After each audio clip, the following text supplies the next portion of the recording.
started off as doctors. Medical school and gaming, it's a sort of funny combination. But gave it all up for a dream. I think they were bemused. My parents were a little startled when they heard that we were going to transition. Times were tough. No question in the history of BioWare there have been hard times. There's been challenges. Basically, we had to make a choice that he had to go back to medical practice. And times were great. They keep selling. Kind of a shocking experience. This is the fascinating story of a couple of med students who came together to form one of the most successful video game companies on the planet. I really like medicine. It's just that BioWare, I like more. It's the story of BioWare.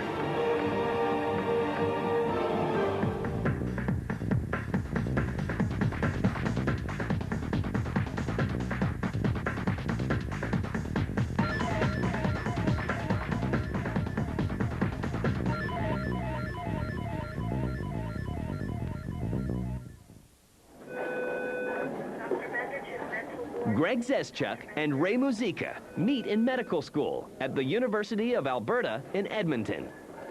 Ray and I met sort of saw each other at university prior to that, but we were more, didn't really know each other, didn't have the same circle of friends. It was one of those situations where we had common interests, specifically video games, and there were a few of us in the class that were big-time video game players. We had a lounge with arcade games and foosball, and that was our generalized hangout. Dedicated med students by day. Die-hard gamers by night. Medical school and gaming, it's a sort of funny combination. I remember sitting down for some of my finals, and it was a great chance because you usually got about a 2-week break, so I usually play games for about a week and a half and then study for the last 3 days or so.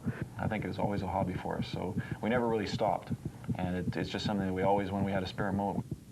While attending medical school, the future doctors are able to combine both loves. They begin developing educational software. Ray and Greg teach themselves the art of programming, but their team seems incomplete as another med student waits to be discovered. When we were doing medical school, we'd actually been just absolutely passionate gamers, and that's one of the things that brought us together with our other partner, Yip.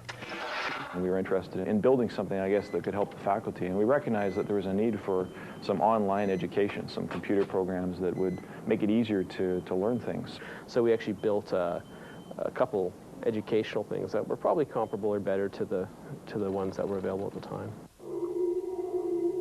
And the addition of Augustine Yip provides the multi-talented threesome with some essential artwork. One was an acid-based physiology simulator for patients.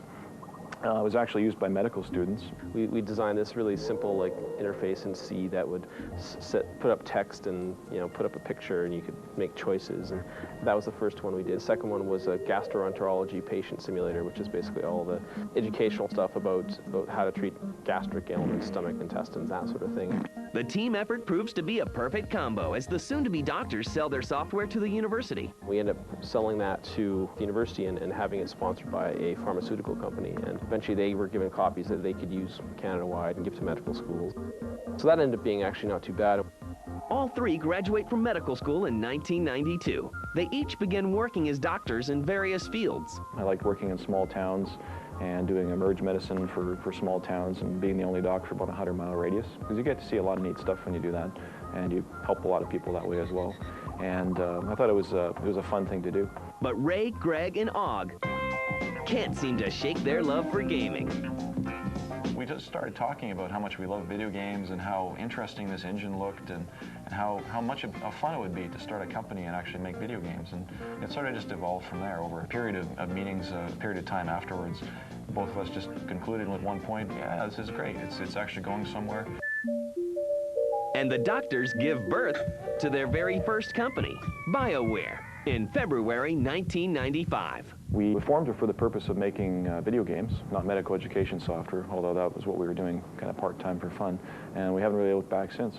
They begin work on their first video game as project director Trent Oster joins the team. We wanted to see if we could actually sit down, a couple guys, hack together a game and see if we could do it. So we came up with this concept for this really cheesy knockoff derivative game called Blasteroids 3D. We actually said, okay, we can do this. Let's go full bore. Let's work on the game that we wanted to do originally, the bigger game. So they begin working on that titleless bigger game, but they can't seem to quit handing out prescriptions just yet. We were still practicing medicine quite a bit at that time because we didn't pay ourselves a salary for over 4 years. Essentially what we did is we used money as working as doctors and from the bank and all these sources, kind of gathered it all up, paid a group of people that we were working with, and did our best to get a demo done in about 6 months. Back in the old days when, you know, you had a smaller team, like I think it was about 13, 14 people, and budgets were tiny back then. And so are their offices. We sort of had a couple of computers set up and a big desk in this little room in my basement, and Ray would bang his head on the ceiling because it was really short. And I could just barely clear it, but it was a little too short for him. We did stay for probably about 6 months, then moved to a little tiny, literally rat trap office with, you know, one circuit and, you know, questionable wiring, all that sort of stuff, of a coffee shop. With demo in hand, Ray and Greg began shopping around to various publishers. We made a list, Craig and I did, of the top 10 publishers we wanted to work with. We divided it in two, each of us took 5, and we just started cold calling people. And, you know, these are 2 medical doctors calling out of the basement of one of their houses, just calling people out of the blue and saying, we have something we want to send you, will you look at it? And in the end, I think after persistent phone calls, we got something like 7 or 8 out of the 10 to make an offer on the project. BioWare cuts a deal with Interplay, who is based in Southern California, and the result is Shattered Steel. The communications tower, if at all possible, Scout. It's released in October 1996. Shattered Steel was really driven by the technology. It's what we could do at the time. I look back on it, and for a startup company, it was a very intelligent thing to do. We picked a fairly easy concept to execute. We had a graphics engine that displayed rolling hills and rolling terrain very well, so it made perfect sense to use it for that game. It was a big robot action game, you know, running around landscapes and robots shooting aliens. It basically places you in the role of a planet runner. You're dumped down on a planet and you have to investigate a disturbance that's occurred on the planet. And you're basically driving a big giant robot around. Shattered Steel is a hit with audiences. By 1996, Ray, Greg, and Og are riding high. But for one of those partners, the road to video game success would soon come to an end.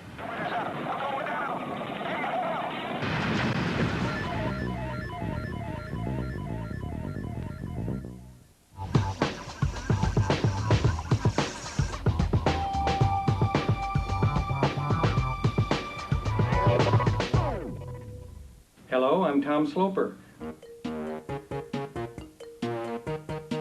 I designed the games in the Game Time Watch.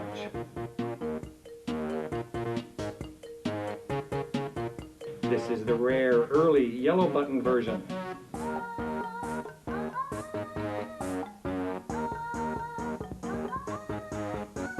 Know your history. G4, TV for gamers. How do you make more money? Simple. You get a better job. How do you get a better job? Easy. You train at home for a better career.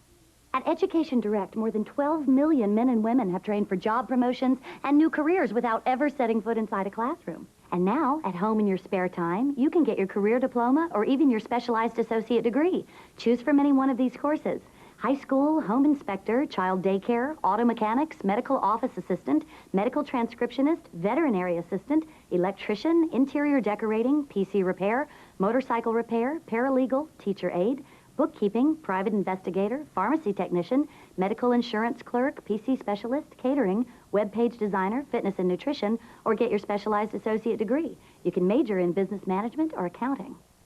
Compare your present salary with the money you could be making in any one of these careers. They'll be repeated for you at the end of this commercial. It's easy. Just get a pencil and write down the course you're most interested in. Then call the toll-free number and we'll send you one of these exciting career packs absolutely free. Your career pack explains how easy it is to study at home. Tells you about the many benefits of training with Education Direct for that better job. And that's not all. You'll also see the exciting learning materials included in your course at no extra cost. They make it easy and fun to train for that better career.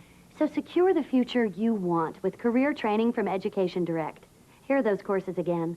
Call now for free information. There's absolutely no obligation. Call now for free information with no obligation. Then decide if you want to train at home for a better career to make more money. Call 1-800-814-4439. There is absolutely no obligation. That's 1-800-814-4439 for free career information. Call now, 1-800-814-4439. 1-800-814-4439.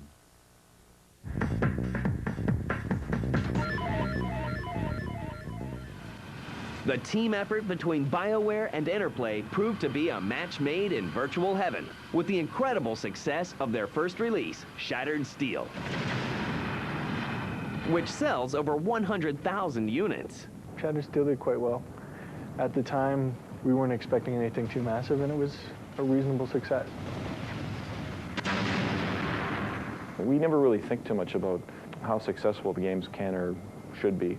Rather, we focus on the games. They have to be really high quality. We try and make sure that the fans know about them, the press knows about them, and that they're games that we'd want to buy ourselves. Luckily, there seems to be a very large pool of talent in Canada. And in the early days, we literally hired almost everyone locally. The resources are there. We really don't have any interest in moving anywhere else. And we don't like traffic. We don't like, the hassle of working someplace really busy. It's got a really great lifestyle.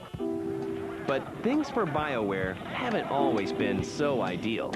Oh, I think no question in the history of BioWare there have been hard times. There's been challenges. Like any business you're running, for the first few years we're literally living paycheck to paycheck, so to speak. You're depending on that milestone check to pay the next payroll. We did our best to manage it very responsibly to minimize that, but it's pretty tough. I think we had tough times. And one of the toughest times is right around the corner, when partner Augustine Yip decides to leave the company.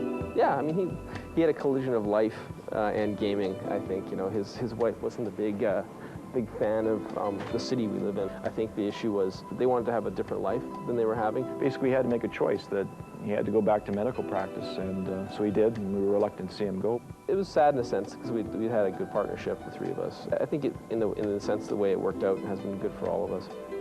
With little time to mourn, they began working on their second game, an ambitious role-playing game that's inspired by their favorite genre. Well, Greg and I have always been huge fans of role-playing games.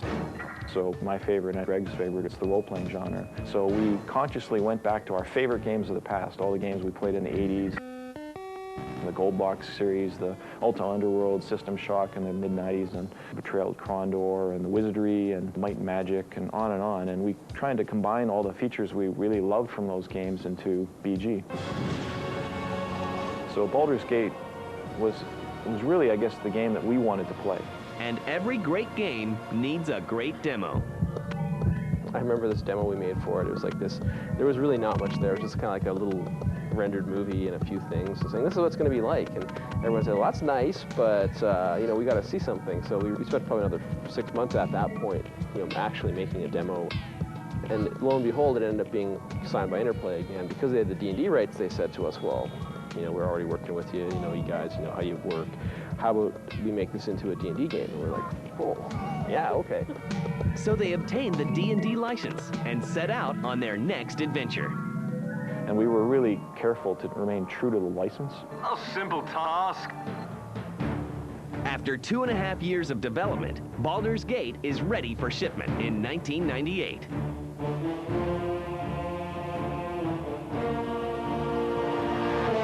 I played Baldur's Gate about 4 months before it shipped out. And I said, holy, this is actually a good game, guys. This thing's actually pretty good. So at that point I thought, yeah, it'll probably go out. As long as it even got to the shelves, we were happy. We didn't really think about how many copies it potentially could sell. I think we were too busy making it to really notice. And D&D fans are ecstatic. Baldur's Gate becomes a smash hit. Everyone was so passionate about the game, it was just easy to talk about it because it was a game that we loved ourselves. Of course. We try and make games that we really feel are important to make. We put everything we had into it. So we kept calling Interplay, talking to them. Where are all the copies of the game? Well, they're sold. We're shipping more, but they keep selling. And it's kind of a shocking experience. Ray and Greg approached the design of the game with the same attention to detail as physicians. I think we really believed in the power of the game. We believed that it was an epic role-playing game with a great storyline, a good interface. People would want to play it. But we didn't really think much about how many there would be. We just kind of made the best game possible, told everyone we could about it, did as much press work as we could on it, and got really lucky, I think. Success is even more remarkable considering the staff is made up of video game virgins. Not a single person on either Shattered Steel or Baldur's Gate had ever worked on a video game anywhere else before they came to BioWare. So they had all worked at database companies or making signs or carving ducks. The stuff of legend, right, Boo? Ray's telling the truth. No one on Baldur's Gate had worked on the game before. But they all shared a common vision and a passion. They wanted to make an epic role-playing game, and they were all really smart and creative, and we've been lucky to retain them, most of them actually, to this day. Although success is well appreciated, the boys can't seem to let go of certain practices. Yeah, we did for quite a while, actually, even after that point. It just didn't feel like it was the right time yet to stop. We'd only been working as doctors for a short while, and I think we wanted to just, I don't know, I think it's almost like it would have seemed wrong to stop at that point. And what did their parents think about all of this video game stuff? I think they were bemused. My parents were a little startled when they heard that we were going to transition from our careers from medical doctors into forming a company. I know my parents were really surprised when, actually I shouldn't say they were surprised, actually they expected this sort of thing. They thought, oh, this is just a fad. So they weren't too alarmed. But the boys are their own worst critics. Wait, that is something wrong. We look at it and we can tell you everything that's wrong with the game, everywhere it feels clumsy, everything that it doesn't do perfectly. Our rules are very strict. And that's, I think, the key to our success. Everything is as good as you make it. They open their ears to the people who play their games. Our fans told us that they wanted improvements to the original game. We instead made a leap to improve the system. And then there is the follow-up, Tales of the Sword Coast. And the sequel, Baldur's Gate 2. We weren't specifically surprised how well Baldur's Gate 2 did. In some way we still are. We really don't set our expectations to this ridiculous level. BioWare branches out into the console arena with MDK2, their first cross-platform project for the Sega Dreamcast and PC. We were working on this game with Interplay. We were trying to figure out what it was going to be. Then, one day, Ray and Brian Fargo were talking to us, and they sort of decided, well, why don't we make MDK2? We have the rights, we can get them to you. And we thought, yeah, that'd be cool. It'd be fun. It gave us a really good understanding and a first introduction to the console market after not having done consoles before that. In March 2001, an enhanced version of MDK is released for the PlayStation 2. Come, Toast. You've done well. Everything's Jake for sure. We took the one playable character that was in MDK, expanded that to 3. So you could play Max the dog, you play the doctor, or Kurt. And all 3 of them had different play styles. So the dog was more just an action machine, 6 legs, and 4 of them could hold guns. Kurt was more a master of stealth and espionage. He could kind of sneak around and had his parachute and kind of ducking around corners, using visibility. I've no time to flush the atomics now. And the doctor was a man of science, so he could combine items into really cool and interesting things that allowed you to solve problems with tactics and more strategy. Good luck, Doctor. I don't need luck. I've got science. So a company started by a couple of doctors has gone on to a successful video game career. But going back to their roots may be the best decision they ever made.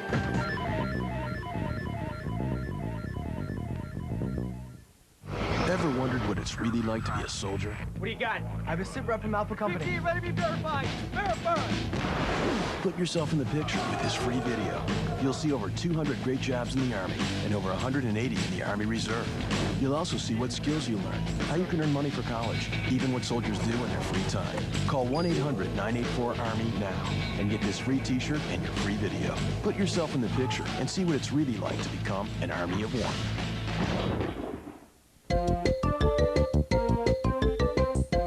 I think everyone's completely aware of what Pokken has been through. I mean, 10 years in the Forest of Fury, that would put anybody on edge. Disoriented, confused, and haunted by painful memories, Pokken struggles to adapt to his new position as G4 stage manager.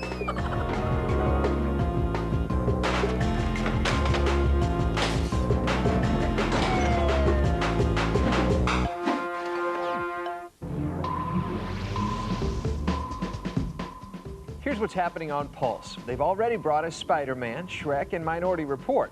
And now Activision has made a deal for even more movie-based games. We've got the details. Plus, he's got a wardrobe that rivals Elton John's and talent that would make Paul McCartney jealous. We'll sit down with the Sultan of the soundtrack, the Fat Man. That's what's coming up this week. For all the news in the world of games, make sure to watch Would You Play right here on Pulse.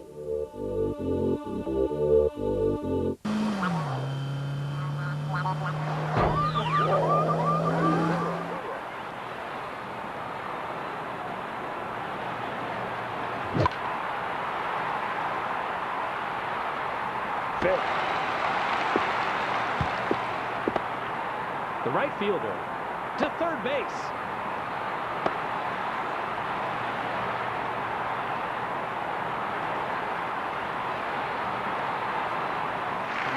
Batting seventh, Nick Johnson. 2 outs and a runner on second. 60, Nick Johnson.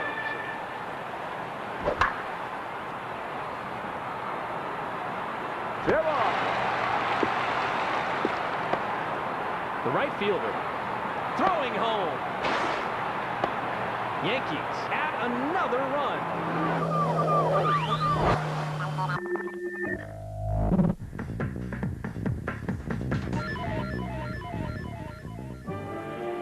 BioWare has created some of the most popular video games ever made. They obtained worldwide licenses and have always seemed to make the fans happy. But no amount of happy fans can keep them protected from that evil L word. Basically, we can't discuss the details too much, but we did have some legal issues with Interplay that occurred basically all within the last year, and we managed to resolve them recently. We had actually launched a lawsuit against them, but we managed to settle that lawsuit. We finally reached a negotiated settlement with them. Yeah, we should probably check that out. And as part of that settlement, we're now, the publisher of the game is now Infogram. I ask for your discretion in this matter. So we're quite excited about Neverwinter Nights. Neverwinter Nights is a Dungeons & Dragons role-playing game. Neverwinter Nights is a huge undertaking, nearly 5 years in the making. It's got, first of all, a 60-hour epic single-player role-playing story that you can play through it multiplayer or single-player. Neverwinter Nights is just really, really big. It's actually really exciting because I think in a sense it's our next big anticipated thing. It's a chance for us to show that, in a sense, the Baldur's Gate stuff wasn't a fluke.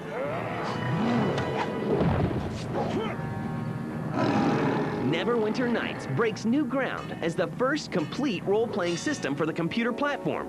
It allows players to step into the shoes of the Dungeon Master, to tell their own stories, and create their own adventures in the spirit of the exciting pen and paper original. What can I not tell you about Neverwinter? It's a big game. There's no question of that.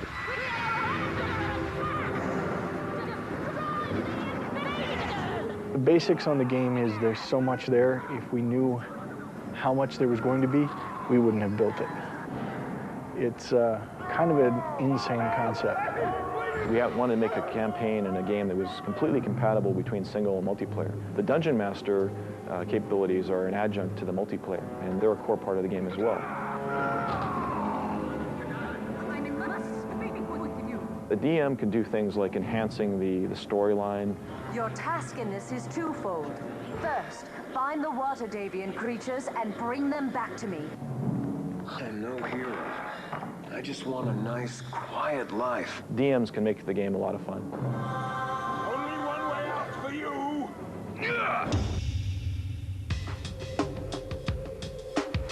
The tool set is the final component of Neverwinter that we're really proud of.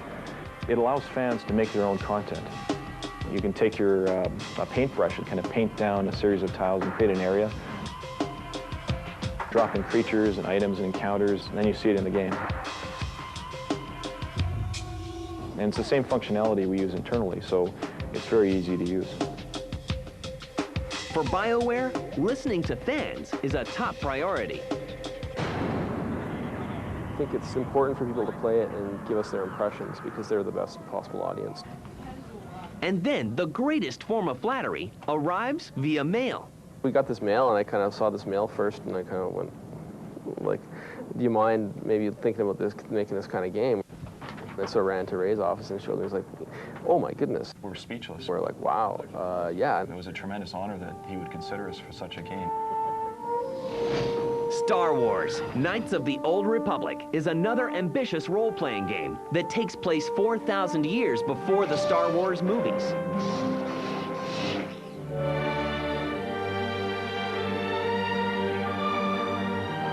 Star Wars Knights of the Old Republic is a cool game because it's the first role-playing games ever in the Star Wars universe. So we're really excited and honored to be able to work on that.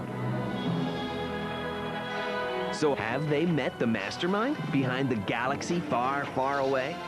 Not yet, no. We haven't met George yet, but we sat on the chair where he sits in the Skywalker Ranch, so maybe someday we'd get him in. It would be a great honor. So what can we plan on seeing from BioWare in the future? The future of BioWare is probably working on both PC titles and console titles. This is your most important duty. We also plan to develop some of our own new intellectual properties, and that's one of our future directions.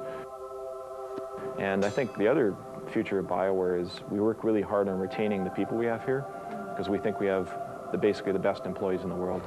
BioWare is a great place to work. They take care of their employees. That's one thing we really focus on as well, is that we try and build the company as a unit, not the individual teams. I mean, the individual teams are units and people work together well on those, but what we really try and focus on is building an overall company approach where you have all the teams intermingle and mix and everyone knows each other. Hi, Ray. It's a pleasure to come to work because of the people here. Greg and I always joke that we don't really do anything ourselves. Excellent work. And I can't read your writing. I'm glad you're taking care of that. Are there any signs of ditching video games for stethoscopes?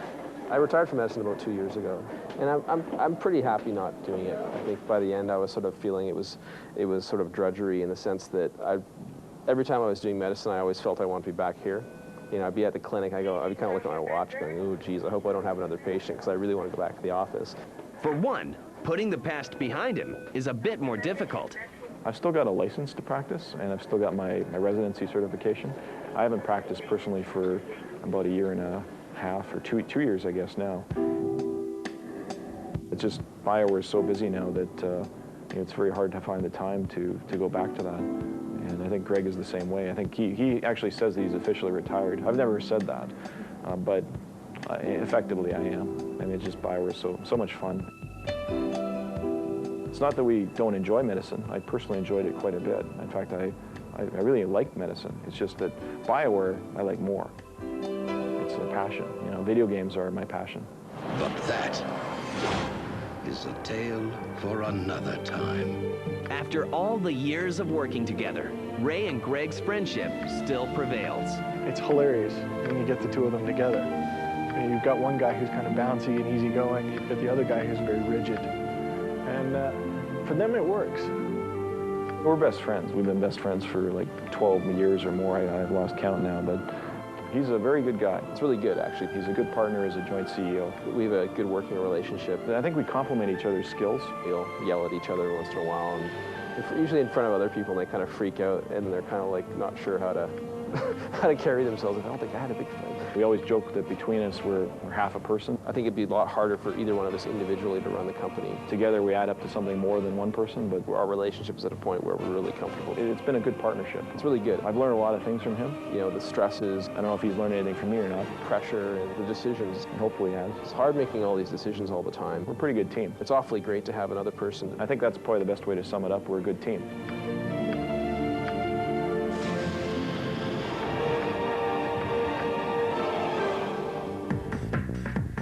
The final stage of character creation is the customization. So it's where you customize your appearance.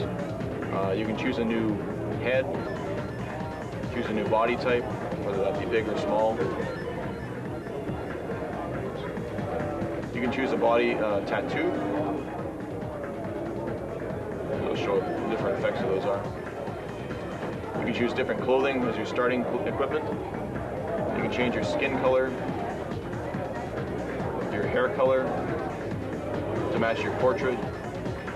And as I zoom in, you notice the cloth effects there. We've got some nice procedural effects on the hair and the cloth. We've got all the bells and whistles that you expect. Excellent work. I'm glad you're taking care of that.